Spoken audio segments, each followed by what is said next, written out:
Hey everyone, you know it's been a while since I've posted a video about what we're doing in the garden. You know, I've got two different garden spots, and really one of them I kind of had an early spring garden, and this particular garden here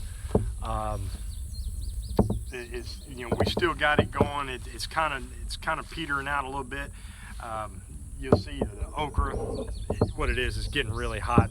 It's in August now, and you're getting 100-degree temperatures, and the okra does really well. But you got things like tomatoes and stuff. You can see the tomatoes are really starting to die out. Got some replant on the green beans. We did well over it actually in the garden spot. I had actually had corn and peas and green beans over there, and then you can see I've actually got some more corn planted here. It's starting to tossle a little bit out in the top there. You know, we should be picking that in, I'd say, less than 3 weeks for sure. Green beans here. Some of these green beans are, you can see some of the blooms. You can see these are really starting to put on some blooms on the vines. Things are really looking good. Okay, so here you go. You can see these are purple pole beans. It's actually what they are. You can see these vines here. I'm 6'5", and this is, you know, that's 7.5 foot for sure. Same, you know, full of blooms. So these are doing really well. Like I said, these were replants. Just picked what we had on in the other garden spot, and come back and planted more. And you can see, you know, got a couple rows of corn. That's actually a different variety. Planted a super sweet variety in the other spot. The corn was excellent. The taste, I mean, it really was super sweet. But the corn stalks themselves did not get but about 3.5 to 4 foot tall. I really didn't care for that. I typically I plant my pole beans next to my corn, and this is the type of corn that I'm typically used to, that's going to get 5, 6, 6.5 foot tall, and it's strong enough to hold up the vines. That super sweet corn, that variety, did not hold up well. It was way too short, and actually all my pole beans were actually on the ground. So come over here, just made a little trellis, run some baling twine between posts, and I'm trying to think. I think these rows are, I can't remember. These rows in this garden spot are like 80 or 90 feet. And so that's about 80 or 90 feet of let's see if I can get here and show you. So these will be ready to pick before too long. They can still get some size on them. Typically, if you want to find the bigger ones, you got to look at the bottom, because these are the first. So the vine blooms. The vine blooms first to the bottom. So your first pickings will be close to the bottom, and then they'll just gradually go up. And before long, you'll just be picking at the top of the vines. So just want to kind of show you a real simple video on the garden. This, the grass is growing up. This year I'm exploring a little more with kind of, I don't know what to say, if it's kind of more of a permaculture technique of really including animals into the garden area. Typically I've not done that, even though we have a farm with a lot of animals. I don't put them in the garden areas. I think I'll check these out. Got some big eggplants on here, and actually I saw some down there that are definitely ready to pick. So I want to show you, I've actually got another garden spot that I've actually turned pigs loose into it, and so can't wait to really kind of see what the results of that are. But this, I haven't decided what I'm going to do.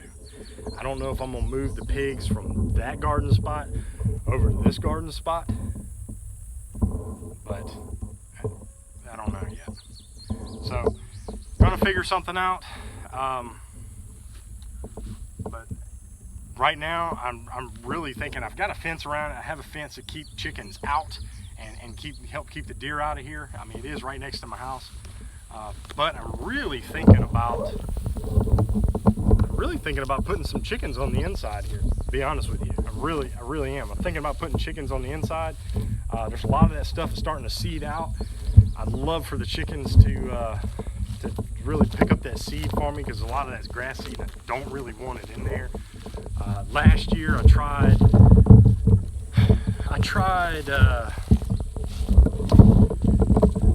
using the tarps and stuff, and first of all, my recommendation, if you're going to do that, buy really good tarps. But first thing I really recommend is do a small spot and see if it's something you really want to do. The results I got were good, but I noticed that the plastic, little thin plastic tarps that you get at hardware stores, they just didn't hold up. They didn't hold up at all. And actually the chickens decided, they just got on top of them, started scratching them, and they just shredded them. So if you're really going to do it, in my case, or if I was going to do that, I'd have to buy good tarps, and it's the size of my gardens, it would be expensive, really expensive. So this looks like a big grass patch, and one half of it was peas, bush type peas. The second half was corn and pole beans. And so what I did, I already had this fencing up. This fencing is really to keep deer and chickens out of the garden area, because I mean, they just do so much damage.